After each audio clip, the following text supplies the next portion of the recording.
My name is Ethan. I live in a small town in Ohio where life flows as slowly as the water in our local lake.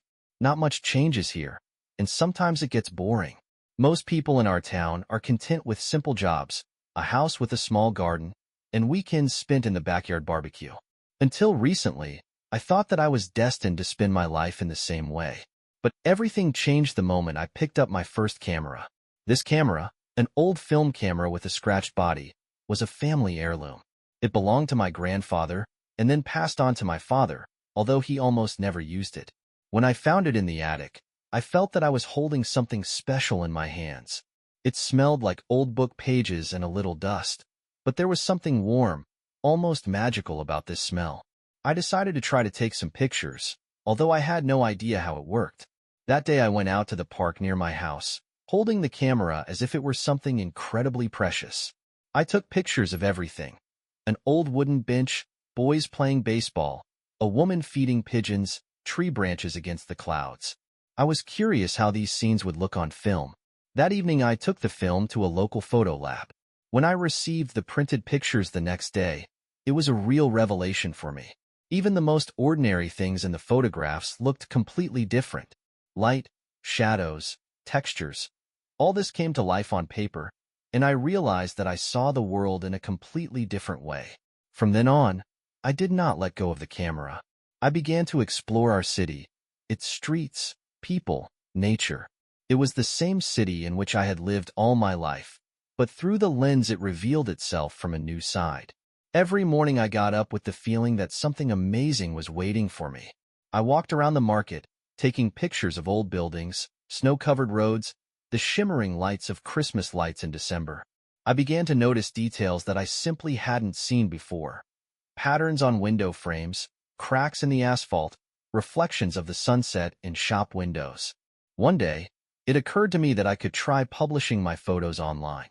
I created an account on social media and started posting pictures of our city. I didn't expect much attention, but to my surprise, people started commenting and sharing my work. They wrote that I showed our city from a different side, that I made it more beautiful than it seemed at first glance. These words inspired me even more. But everything was not as simple as it might seem. My grandfather's camera was old, after all, and film was not cheap. I worked at a local auto repair shop, fixing cars and changing oil, and the salary was barely enough to live on. I started saving on everything. I refused to go to cafes, bought only the most necessary things. For the sake of my passion, I was ready to endure inconveniences. But even this was not enough. The film ran out too quickly, and my dreams were becoming more and more ambitious. I started working part-time in my free time. Sometimes I helped my neighbors mow the grass, shoveled snow, or carried boxes at the local warehouse. It was not much money, but I happily spent it on another roll of film or paying for the services of a photo lab. One of those days, I was lucky. An elderly neighbor, whom I helped with repairing his roof, unexpectedly gave me a box of photographic equipment.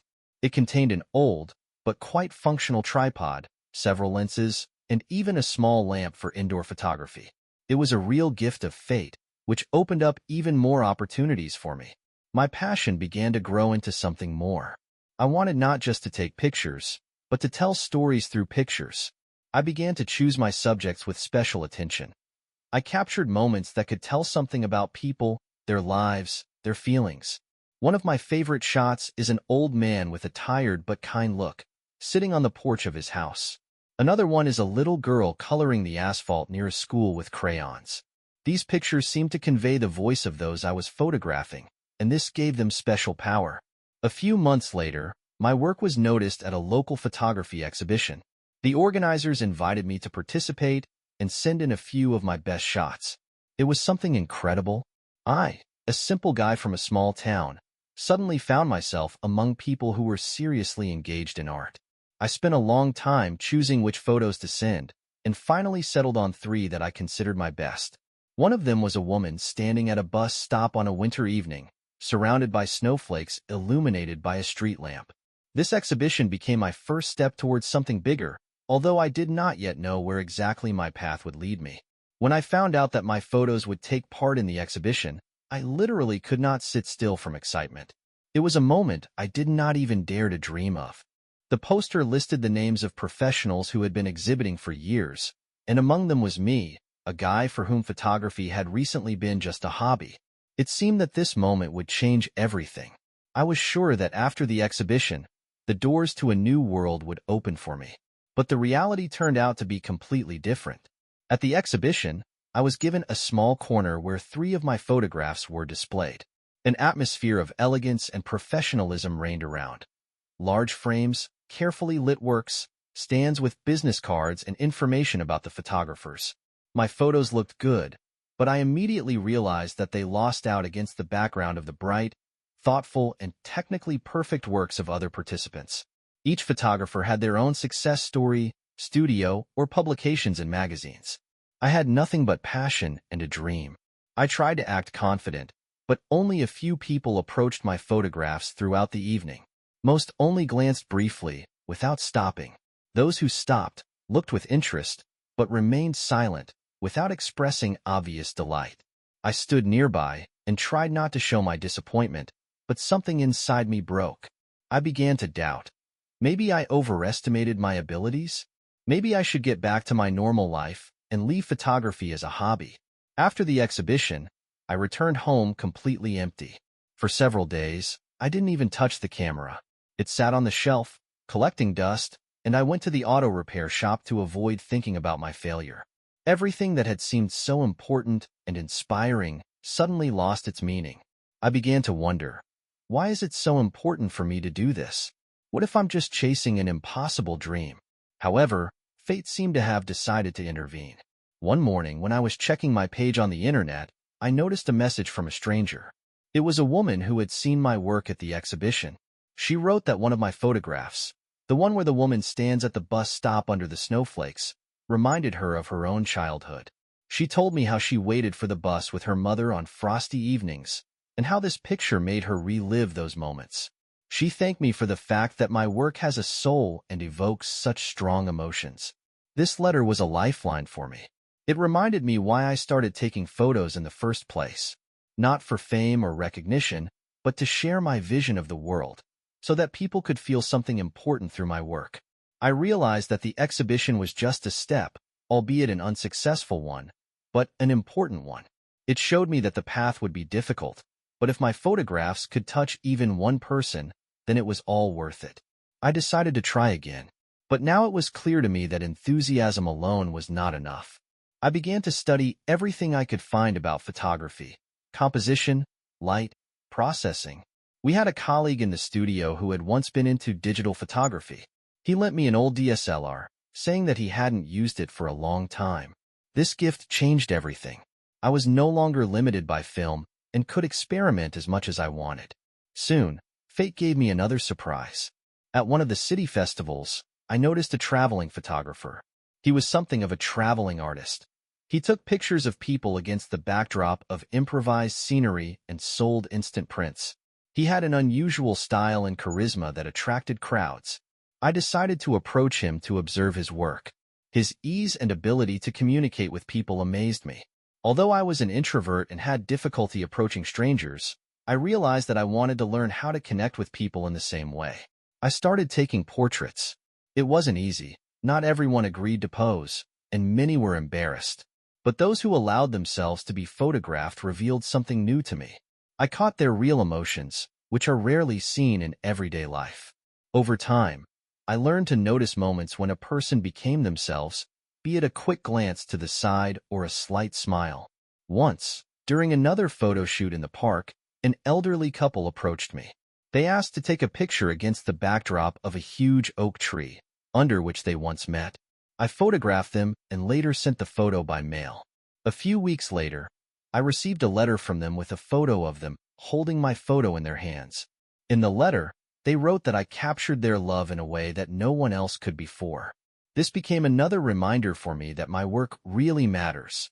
Despite small victories, life continued to throw challenges.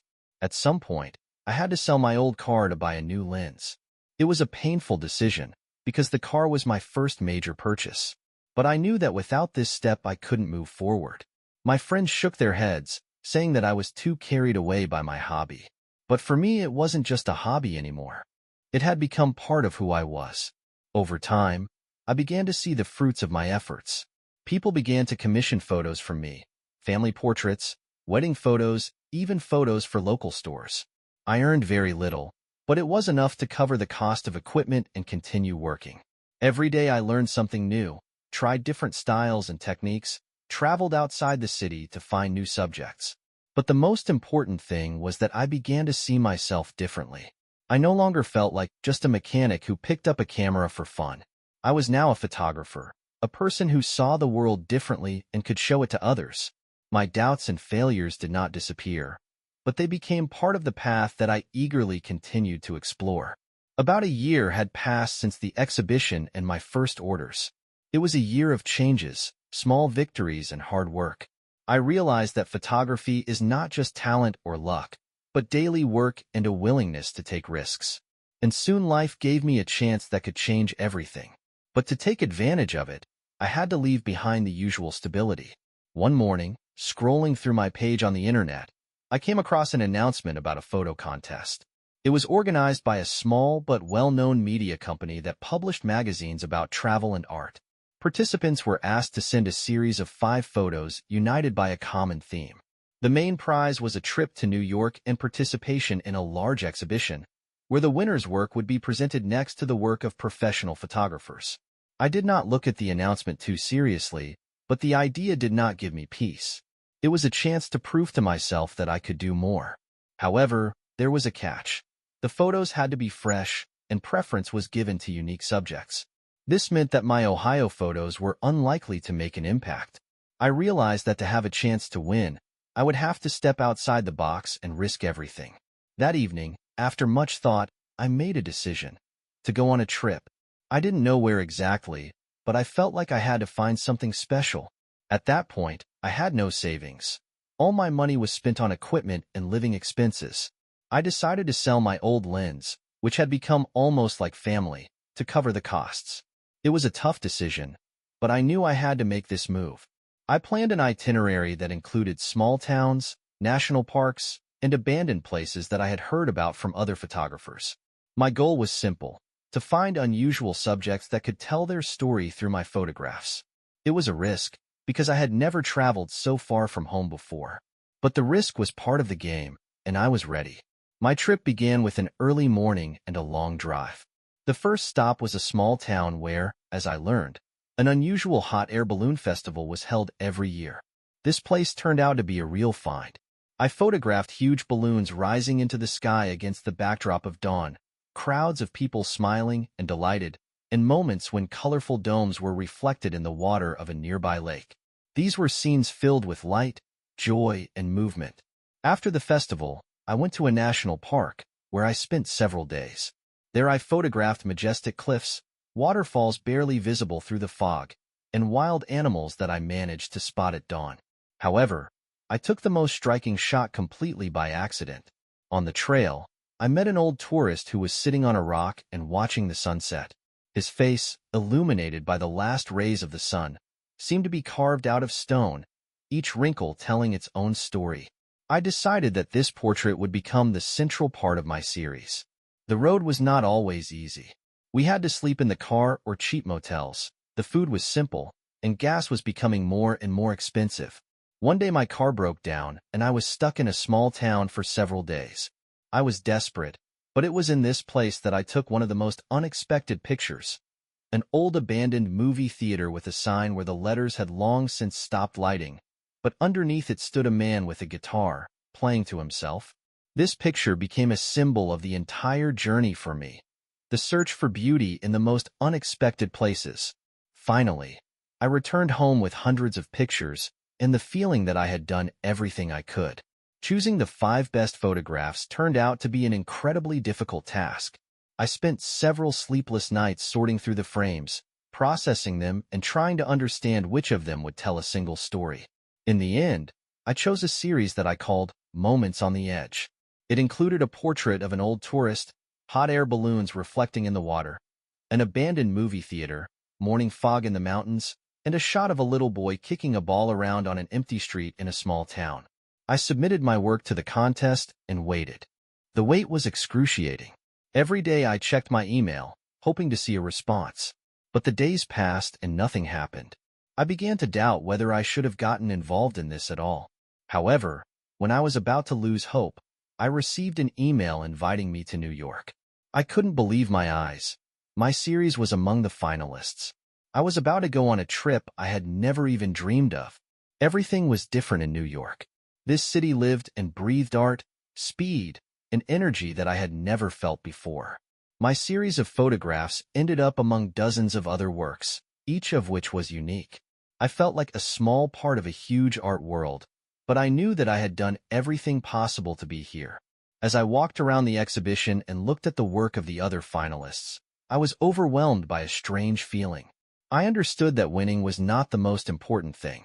The fact that I was here, that my photos would be seen by thousands of people, was already a huge victory. Each frame on the walls of the exhibition told a story, but I knew that my series were not just photos. They were my path, my determination, and my love for what I do. When the exhibition came to an end, I returned home a different person. This experience changed me, gave me the confidence that I lacked before. But most importantly, it reminded me that each photo is not just a picture. It is a moment that I saw, stopped, and shared with the world. Returning home from New York was a real test. On the one hand, I felt inspired and proud. My photos were seen in a big city, and this was proof that I was moving in the right direction. On the other hand, returning to my usual life in a small town once again reminded me of the contrast between dreams and reality. New York was bustling, full of possibilities, and here everything seemed so quiet and slow. But now I knew that it wasn't the place that mattered, but what you did with it. I made a firm decision. I wouldn't give up. At the exhibition, I met several people from the photography world who gave me advice and offered to help. One of them, an editor at a small travel magazine, recommended that I try my hand at creating photo stories. The idea hooked me, and I decided to start a new project. My idea was simple: to tell stories about the people and places that go unnoticed. I wanted to explore the American heartland, its small towns, farms, roadside diner, shuttered factories, and those who stay there no matter what. These people deserve to be heard, and their stories deserve to be seen. That became my new goal. It wasn't easy to get started. I knew I'd have to leave my comfort zone again and hit the road. I saved up some money again, found an old van I could afford, and converted it into a mobile home. It was my little traveling sanctuary where I could sleep, work, and edit photos on the go. My first stop was in a forgotten town in Indiana that looked like a set from an old movie. Empty streets, stores with dusty windows and signs, peeling paint on the sides of the buildings. But in the middle of all that silence, I found life. In one of the diner, I met a woman named Greta who had been working there for 30 years. Her eyes lit up with pride as she talked about how she made pies every day that attracted the occasional passing tourist. I took a picture of her standing in front of her cafe with a freshly baked pie. This shot became the beginning of my new series. Next, I went to a farm in Kentucky, where I met an old farmer and his granddaughter. They told me how hard it had become to work the land due to changes in the weather and economy, but they kept going. I captured the moment when the girl was catching sunbeams in a barn where old equipment was stored. Her laughter and the light coming through the cracks in the walls were full of life. My project began to gain momentum. I posted my stories and photos online, and gradually the audience began to grow. People shared my posts, wrote comments, told their own stories. Editors from magazines began to write to me, offering to publish my work. One day I was offered to create a whole photo essay for a popular publication, and it became a big breakthrough. But most of all, I was inspired by meetings with people. Each of them was unique, and each of their stories filled me with a feeling of gratitude for the fact that I could see it and convey it through my photos. During my travels, I realized that photography for me is not just an art. It is a way to connect with the world, a way to show that even the smallest and seemingly insignificant things have beauty. The final point of my project was where it all began, in my hometown. I decided to take a series of photographs about people I saw every day, but now I looked at them differently. An old man from the neighboring street selling corn at the market, children kicking a ball in the park, my former boss from the auto repair shop who still tinkers with cars. These pictures became special because now I knew how important every moment, Every detail is. The project ended with an exhibition that was organized in a local gallery. It was a small, cozy exhibition where I presented the pictures taken over the past months. Friends, neighbors, even those whom I once considered just acquaintances came. People smiled, recognized themselves in the photos, told their stories associated with these moments. It was an incredible feeling to see how my works become something more than just images. Now, several years after my first photo, I realized that the path of a photographer is not about equipment or technique. It is about the ability to see, feel, and convey. It is about the willingness to take risks and move forward, despite doubts and difficulties. I did not become famous, but this was not my goal. The main thing is that I found myself in my business. Every time I take a camera in my hands, I feel that this is mine. And looking at the world through the lens, I see not just pictures, but endless possibilities for stories. After all, every life, every place is a whole universe, and I am happy that I can be a witness to it.